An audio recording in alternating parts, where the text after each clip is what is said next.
সবাইকে জয় যিশু। প্রভু যিশুর নামে সকল প্রিয় ভাই বোনেদের স্বাগত জানাচ্ছি। প্রিয় ভাই বোনেরা, আজকে আমরা যে বিষয় নিয়ে আলোচনা করব, কর্ম বড়, তাহলে কি সেটা সত্যি হবে? বাইবেল কি কোনো কর্মের উপর জোর দেয়? কর্মের উপর নয়, যে আমরা এমন কর্ম করেছি তাই প্রভু যিশুকে পেয়েছি, বা আমাদের সেই কর্ম অনুযায়ী আমাদেরকে ঈশ্বর ফল দিবেন। যদি সেটা হয়, তাহলে কর্ম অনুযায়ী যদি ফল দিতেন প্রভু আমাদের, তাহলে আমরা প্রভুকে পেতাম না। কেননা আমাদের আদিপিতা অব্রাহামের বিষয়ে আমরা যখন পড়ি, তখন সেখানে দেখি যে ধার্মিকতা তিনি লাভ করেছিলেন কিসের জন্যে? ঈশ্বরে বিশ্বাস করার জন্যে। তিনি কোনো এমন ধর্মকর্মের কাজ এই বাইবেলেতে উল্লেখ নেই যে কেউ যদি ধর্মকর্মের কাজ করে তবেই সে ধার্মিকতা লাভ করবে, সে পূর্ণতা লাভ করবে। কিন্তু এখানে বলছে যদি কেউ ঈশ্বরে বিশ্বাস করে তবেই সে ধার্মিকতা লাভ করবে। তাহলে আপনার পুরনো জীবন, আমাদের পুরনো জীবন যেমনই হোক না কেন, যত পাপের মধ্যেই থাকুক না কেন, প্রভু বলছেন যে কোনো কর্মের দ্বারা আমরা কি করব? আমরা কিন্তু সেই ধার্মিকতা লাভ করতে পারি না। যদি আমরা বলি যে যেমন কর্ম তেমন ফল, তাহলে আমরা পুরোপুরি ভুল বলছি। কারণ যদি কর্ম দ্বারা যদি আমরা ফলের লাভ করি, তাহলে আমাদের কর্ম কি?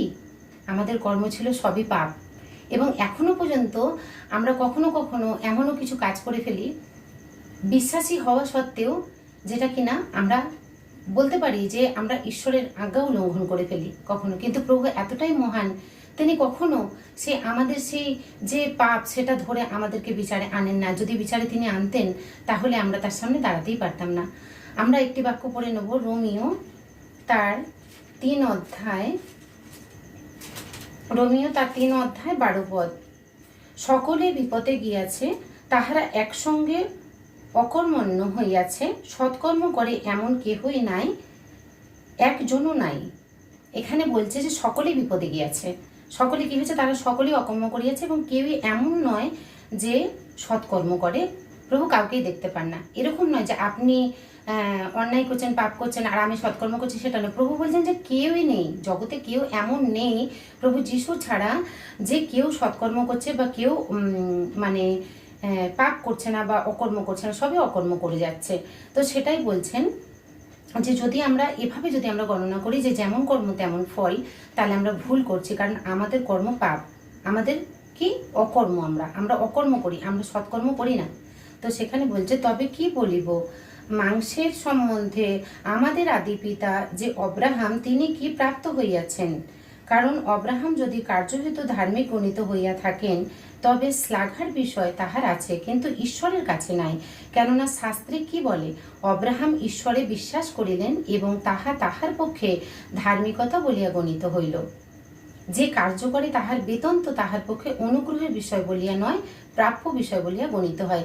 এখানে প্রভু বলছেন যে কার্য করে তার সেটা প্রাপ্য। যে কার্যকর, যখন আপনি কোনো কার্য করেন তার বেতন পান, সেটা কার্য হেতু কি হয়? সে বেতন পায়। তো সেখানে বলছে কিন্তু ভক্তিহীনকে ধার্মিক গণনা করেন, তাহার বিশ্বাসী ধার্মিকতা বলিয়া গণিত হয়। এখানে বলছে যে সে ভক্তিহীনকে, যদি কেউ একজন ভক্তিহীনও থাকে, যদি কোনো সে পাপও করে থেকে থাকে, কিন্তু সে যখন সে ঈশ্বরকে যখন বিশ্বাস করে, তখন সে ভক্তিহীনকে ধার্মিক গণনা করেন কে?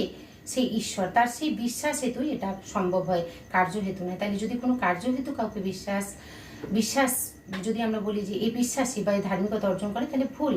কিন্তু কি হচ্ছে এখানে? ঈশ্বর বলছেন যে বিশ্বাস হেতুই ধার্মিকতা লাভ হয়। যেমন আমাদের আদিপিতা অব্রাহামের বিষয়ে আমরা রোমিও 4 তার 1 পদ থেকে যদি 5 পদ অব্দি পড়েন, এখানে বুঝতে পারবেন যে অব্রাহামের বিষয় আছে যে তিনি কোনো কার্য হেতু ধার্মিক গণিত হননি, তিনি বিশ্বাস হেতু ধার্মিক গণিত হইয়াছেন।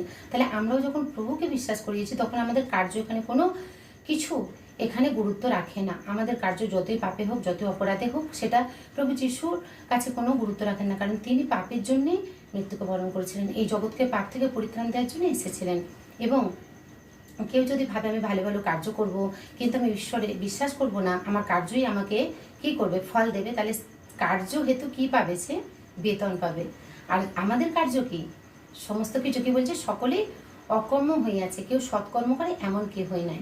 তাই প্রিয় ভাই বোনেরা, আমাদেরকে জানতে হবে যে প্রভু যিশু হতে আমাদের ধার্মিকতা লাভ হয়েছে, এবং যেমন অব্রাহাম সে ধার্মিকতা লাভ করিয়াছিলেন, এবং আমাদের আদি পিতা অনেক আশীর্বাদযুক্ত হয়েছিলেন, সেইরূপ আমরাও আশীর্বাদযুক্ত হয়েছি। এমনটা নয় যে ঈশ্বরে বিশ্বাস করেছে তাকে এমন কোনো বড় বড় সৎকর্ম করতে হবে, তবেই সে প্রভু যিশুর কাছে আসতে পারবে, তার আরাধনা প্রার্থনা করতে পারবে, তার সাথে চলতে পারবে এমনটা নয়, কিন্তু বিশ্বাস করেছে তার মানে ঈশ্বর তার সমস্ত পাপকে আচ্ছাদন করিয়া দিয়েছেন। হালেলুয়া। প্রভু আপন বাক্যে প্রত্যেককে আশীর্বাদ করুক। আসুন আমরা একটু প্রার্থনা করি। হে প্রভু মহান পিতা, তোমায় ধন্যবাদ করছি। তুমি মহান, তুমি সর্বশ্রেষ্ঠ প্রভু। তোমারই নাম আমাদের জিহ্বাতে রইয়াছে প্রভু, কারণ তুমি এর যোগ্য প্রভু। তুমি আদর, মহিমা, গৌরব, সম্মানের যোগ্য পিতা ঈশ্বর। তোমায় ধন্যবাদ করছি প্রভু। তুমি সুন্দর সময় দিচ্ছ, সুন্দর বাক্য দিচ্ছ প্রভু। আমরা কার্যহেতু কেউই ধার্মিক গণিত হই না প্রভু, কারণ আমরা যখন কার্যহেতু আমরা গণিত হই তখন আমরা তার বেতন পাই, এবং আমাদের সমস্ত কার্য অকর্ম এবং পাপ, এবং তার বেতন হচ্ছে মৃত্যু। কিন্তু তুমি সেই মৃত্যু হইতে আমাদেরকে পার করিয়ে আনিয়েছো প্রভু, কারণ আমরা তোমার কাছ থেকে সেই ধার্মিকতা লাভ করিয়েছি, যেহেতু আমরা তোমাকে বিশ্বাস করিয়েছি প্রভু। তোমায় ধন্যবাদ করছি। আজকে আমরা যে রূপ বাক্য শুনলাম প্রভু, সে আমাদের আদি পিতা অব্রাহামের বিষয়, যে সে ধার্মিকতা, সে বিশ্বাস হেতু সে ধার্মিকতা লাভ করিয়াছিল, কোনো কার্য হেতু নয়। তাই তো তোমার বাক্য আমাদের শেখায় প্রভু, আমাদের যেমন কর্ম তেমন ফল নয় প্রভু, কারণ আমরা বিশ্বাস করি তাই আমরা ধার্মিকতা লাভ করিয়াছি।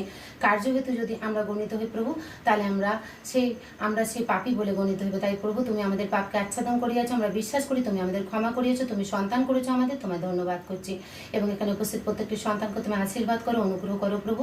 তার এই বাক্যকে রিসিভ করে জীবনে যেন আগে এগোতে পারে প্রভু। পুরনো বিষয়গুলো তুমি বলেছো সমস্ত অতীত হইয়া গিয়েছে, এবং তোমাকে ধন্যবাদ করছি প্রভু। যার যা কিছু পাপ ছিল সমস্ত তুমি আচ্ছাদন করিয়া দিয়েছো প্রভু, কারণ তোমাকে বিশ্বাস করা হেতু আমরা ধার্মিকতা লাভ করিয়াছি, আমরা এটা বিশ্বাস করি। সকল মহিমা, প্রার্থনা, সকল ধন্যবাদ তোমাকে দিচ্ছি প্রভু, কারণ তুমি এর যোগ্য ঈশ্বর। তোমায় ধন্যবাদ। আমাদের উদ্ধারকর্তা প্রভু যিশুর পবিত্র নামে প্রার্থনা চেয়ে নিচ্ছি। আমিন, আমিন, আমিন।